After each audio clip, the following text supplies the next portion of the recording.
r/nosleep. Hosted by you/screwy_Louis24. The Pandemonium Complex, the rooms. It's been a couple months now that I've been trapped in this complex. The rules here are simple and few, but there's a lot more lessons here than anything else. Countless unspoken knowledge of this place and its residents. One of the few lessons that I've learned is that a lot of things in here have almost a polar opposite or even an equal. Winthorpe in the complex, him and her in the elevator and the stairs, to list a few. I've noticed that my room moves from time to time. At first it was simple. Room number 224, second floor, 12th door on the right when I first got here. Days later it was further down, and a few days after that it was on the left side. Rooms near mine that match the number sequence have changed from mixing and adding numbers to also adding letters, and now sometimes display a text I can't comprehend or something else altogether after the complex got comfortable with me. I've also learned that the elevator seems to be friendly.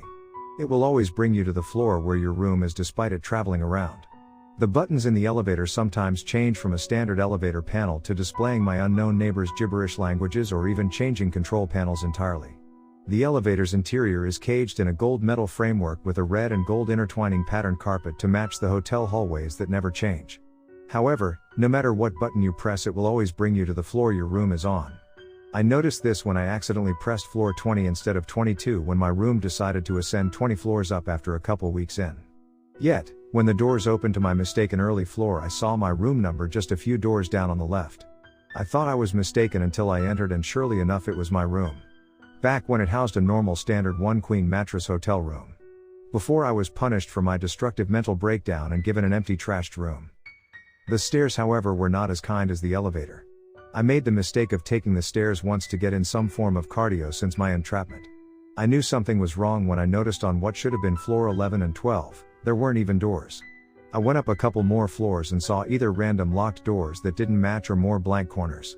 I had enough and turned back to go back to floor 1 to leave. I was already somehow on the bottom floor just after running 2 flights back down. The ground floor's door has also changed into a medieval time door with interlocking chains and a big padlock in the center holding them all together. I began cursing at myself. It was at this point that I remembered something Winthorpe said when I first checked into this place. I was given 2 keys and a garnet-colored leather book when I first checked into this place. A dirty old gold key that was for my room and my room alone, and a bright shiny new silver key that opens everything else, I was told. At first I thought this meant a closet, cabinets, side room, or any other door/lock in my room, but after a few days I noticed there weren't any other locks for this other key in my room. I always kept both keys linked on a key reel and on me just in case, but left the book in my room since it was filled with blank pages anyways. I took out the silver key and went to try it on the padlock, but when I looked up it was gone. I heard what sounded like a jingle of some kind echoing down from floors above. I looked up through the center gap in between the flights of stairs and saw that they seemingly go up infinitely. I stared up and could barely see what looked like someone looking down at me from about 20 floors up. I suddenly felt my right foot drop a foot or less and looked down to notice there's more floors beneath me now that also descend what looked infinitely. I heard the jingle again and turned back up and saw that whatever was looking down at me is now already a few floors lower. I got a better look at it from this distance. It looked like someone wearing a jester's cap. It leaned back out of sight and peeked out again to look back down like it descended 4 floors down in what felt like moments.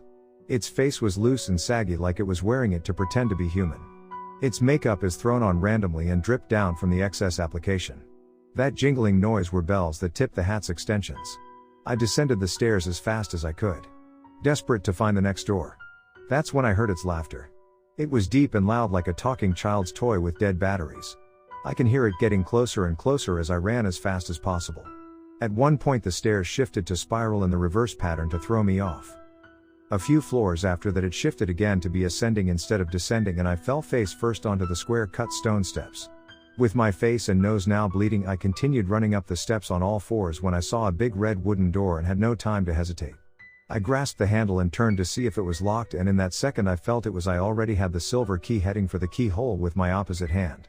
The stairwell jester was just a floor or 2 below me now, and I could hear the deep echoing laugh and jingling rounding the stairwell behind me when I got the door open.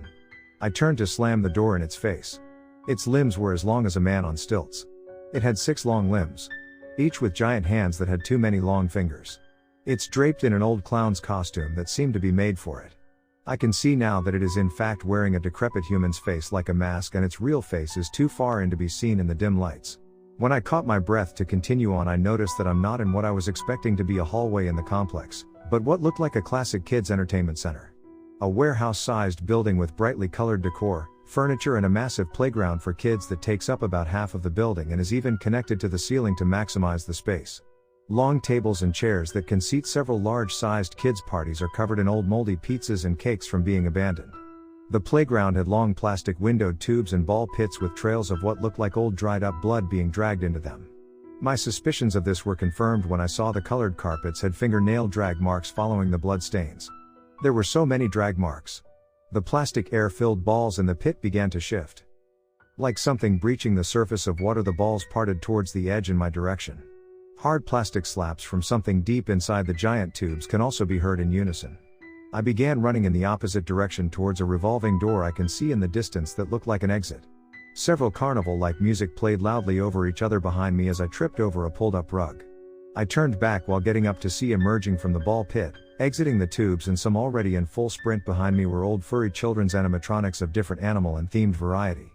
Like a zoo from hell itself, they were all pushing and running over each other to get to me.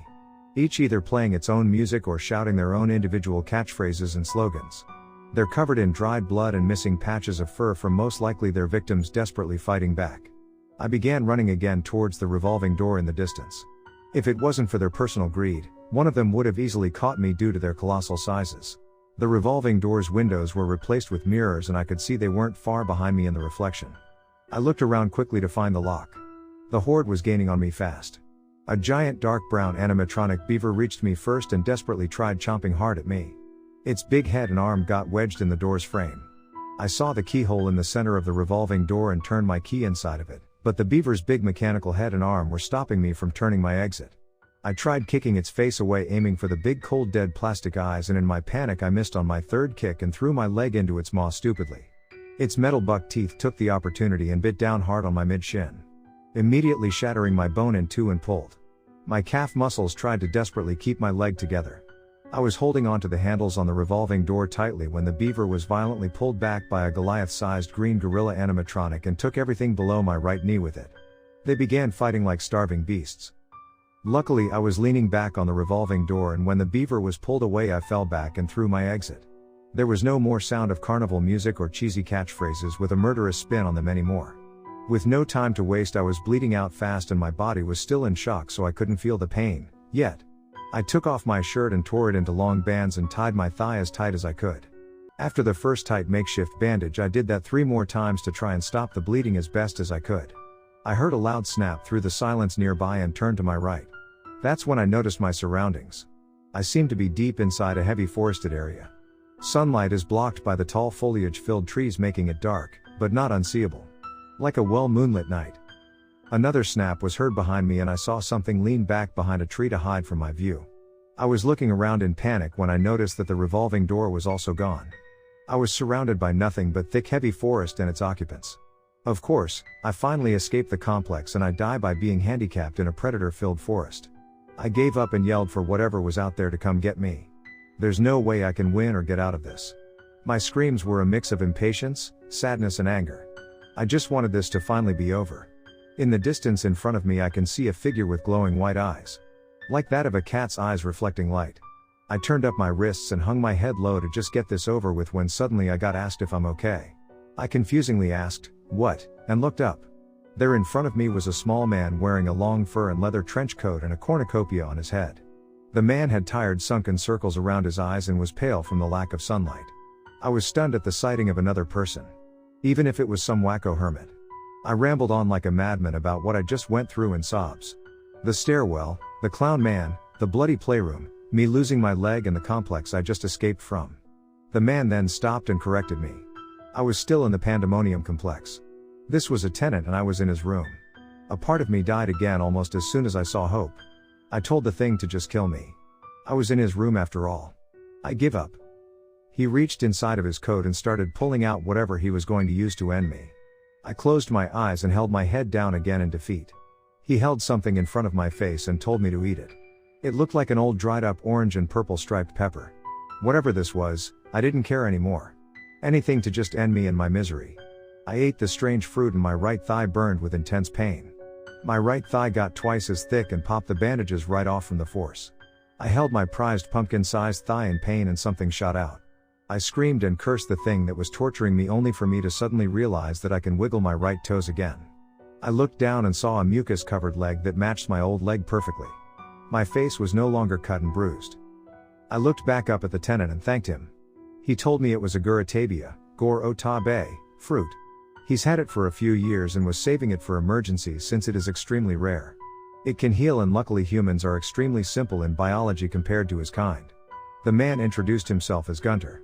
He was a fae, an Akras to be exact, but was rejected by his kind. Humans believe Akras to be a single god fae, but they are actually a type of fae that control fertility, turnips, beans, peas, cabbage, flax, and hemp. Gunter however controls wood and summons fruit. I asked if that's why he was casted out, and he corrected and explained it was because he summoned a chunfru, fruit by accident and left it in a field. A fire fruit that bursts into flames when rotten and accidentally burnt down half of the forest. He can summon all fruits, but can't control which one he summons.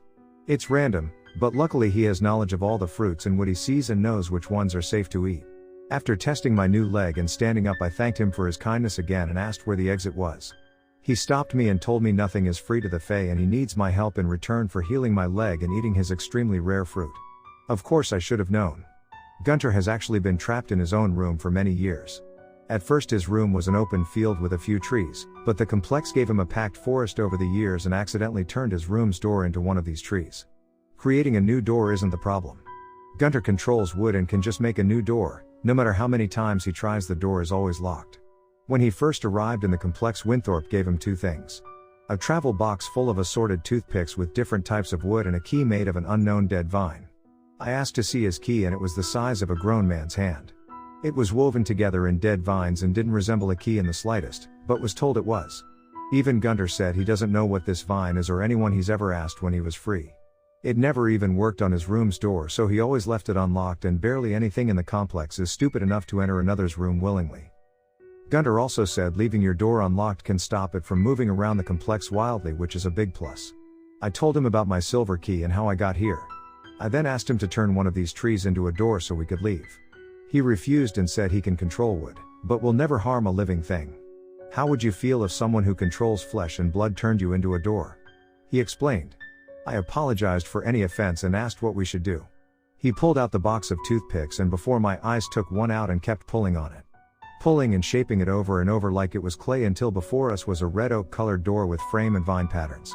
I was in awe and told him that was amazing. He blushed a little at my compliment and unconvincingly told me to stop. I put my key inside and turned. We opened the door and stepped forward confidently towards our freedom. What we stepped into though was nothing but complete darkness. The room we stepped inside of was almost fully black. Skies darker than anything I've ever seen before, like Vanta black. A night sky with two yellowish moons and stars spaced out varying in shapes and shines, but nothing illuminated below them. We looked around but all we could see was the light coming from Gunter's room behind us illuminating our backs.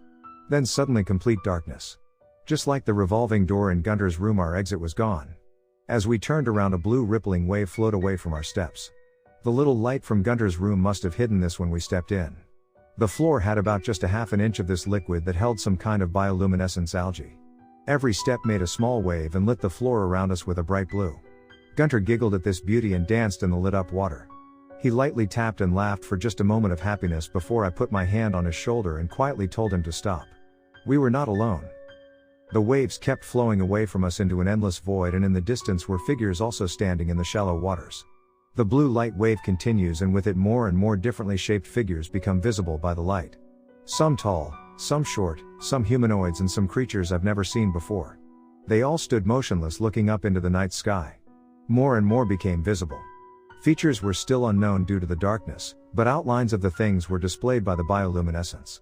When the second round of waves hit their feet they twitched, then on the third they moved slightly, the fourth caught their full attention. One seemed familiar to me and I hope I was wrong. We need to leave, I told Gunter. Make another door, now. The waves of Gunter's dance from earlier displayed a familiar figure in the distance. A tall white skin reflected the light more than the rest. An apex predator, with rotten features, few thinning long hairs and big clouded eyes with no eyelids. That's when I looked up and noticed. Those moons are cracked with red and the few stars begin moving in unison towards each other into place under the moons. Waves of the bioluminescent water flowed toward us. The creatures in the distance began their approach. The familiar figure is exactly what I thought it was, a Wendigo, and a familiar one at that. I screamed at Gunnar to hurry and make another door. He was already pulling and forming one as we spoke. I looked up into the sky and the stars formed their place while the moons began to turn towards each other. Looking closer, I noticed the stars in the sky were actually teeth. All from a different thing. The moons had big spots of black that were turning completely around. Blacker than anything I've seen before, but I have seen this before. The teeth formed into a familiar smile that almost went on forever, and the sky looked down at us. We were inside her room. We were inside of her. Her victims were slow at first and started getting faster towards our direction till they were charging at us. The floor was bright with blue light as her army stampeded towards her trespassers. Gunter yells, "Done." I turned towards our exit and put my key in and turned. We jumped through, not knowing where we were going, but anywhere is better than here. Gunter barely slammed the door behind us in time. We were completely submerged in deep fresh water. We held our breaths and the water was so clear that we were able to look around easily. Once again, no door in sight, but we were somehow in what looked like a deep ocean. I know better than to think that though. Gunter swims towards me and gets close. He pulls out another toothpick and starts his craft again. This time he makes a small boat and we both hold on as we begin to rise. We both look down and see something massive and long below in the depths. Deep enough to not be fully illuminated by the light, but massive enough to look like it was a giant sea creature just a few feet away. We breached the surface and both of us gasped for air. We turned the boat over and got on. "Gotta love cedar," Gunter jests. Gunter rubs his bald head and then suddenly starts looking around the boat desperately for something. He reaches over and from the waterside yells, "Aha!" holding up his cornucopia and plops it back on his bald pale head with a big satisfied smile. We look around at this seemingly endless ocean. "How big are these damn rooms?" I yell.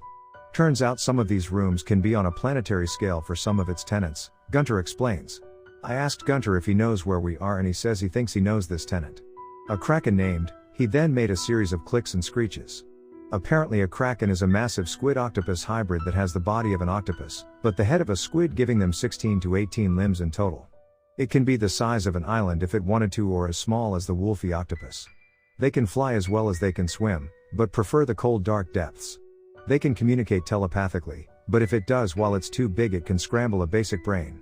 The one he knows is nice by nature and could maybe help us get home.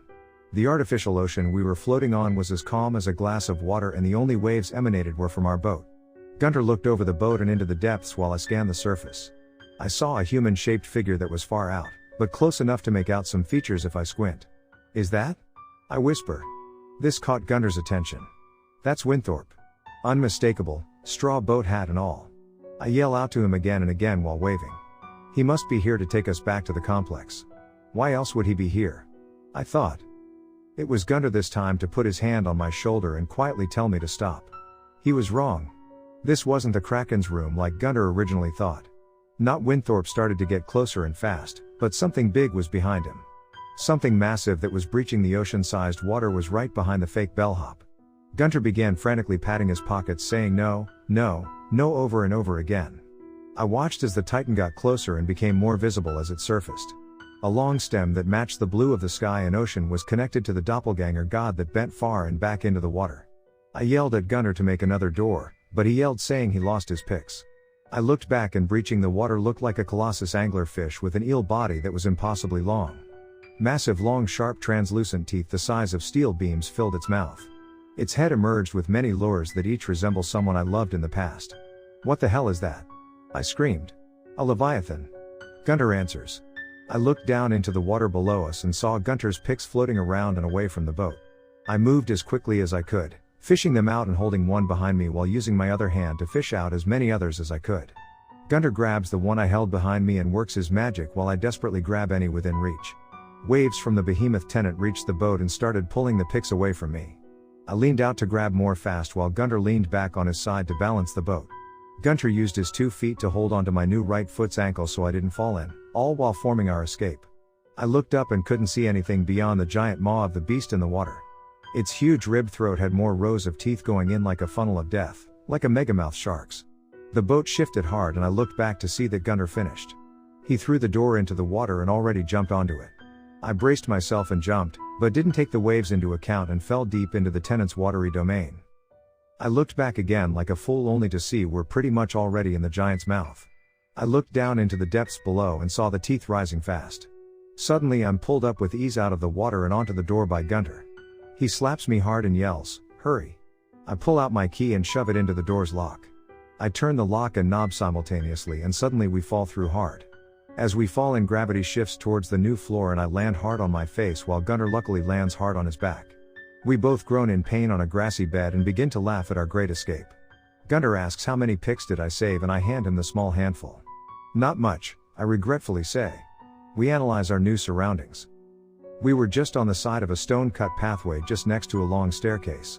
Surrounding us were bright pink and white cherry blossom trees with red spider lilies on the floor. On one side the pathway extends to a blank stone wall.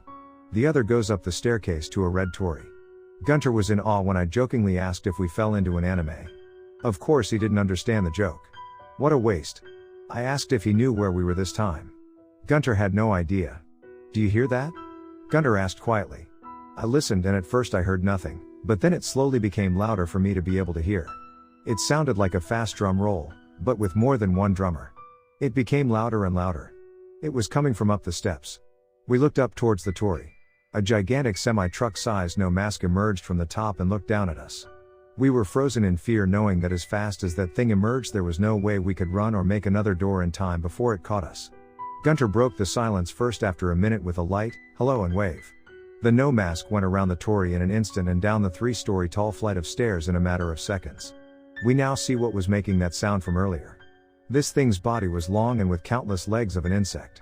Its body was a gigantic centipede and moved with the ease of a natural-born predator. It eclipsed us in its shadow and stared us down in silence for a minute. It asked in a loud female whisper, "Why are you here?" I answered and explained it was by accident and we didn't mean to intrude. Gunter apologized too and told her we were lost and asked if she'd show us the way out. The tenant looked towards the blank stone wall on the path behind us and explained that she was sealed inside her room by another rival tenant during their petty squabble years ago. Turns out you can't break Rule 5 if you just made something disappear. Can't damage what's no there. She can't leave even if she wanted to and neither shall we. She then asked if we brought tribute. I can see the mandibles inside the mask's mouth and are drooling with hunger. The bulging veins from the giant porcelain mask connect to the insect's exoskeleton pulsate with anticipation. She's getting impatient for us to say we don't have an offering. She is an omokade and demands something in return for allowing us to breathe in their presence or our souls will be forfeit. Gunter started patting down his person and pulled out a red pear-shaped fruit with white swirls from the left inside of his coat. He said no and tossed it back. Reached into the other side and pulled out a black watermelon with orange spots and set it down gently. Definitely not, he states with a yeesh facial expression. The omokade and I watched him patiently do this a couple times with so many different kinds of fruit that I've never seen before. One looked like it was even made of water and another exploded into small pits like a grenade when it hit the ground far behind us. He began pulling from the cornucopia and on the 19th try pulled out a bundle of banana-looking fruit that were brown and shriveled like they were old and rotten. Each had 3 red spots that formed into different facial expressions. "Perfect," said Gunter with satisfaction. The omokade's eyes became wide and she lunged towards Gunter.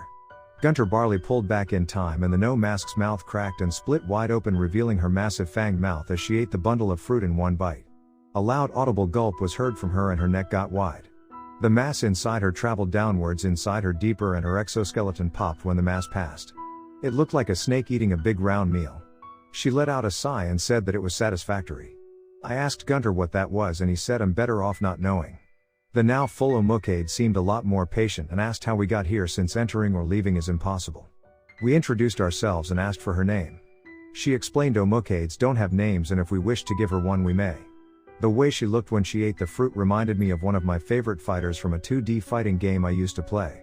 I named her Mila. Hard to tell, but I think she liked the name.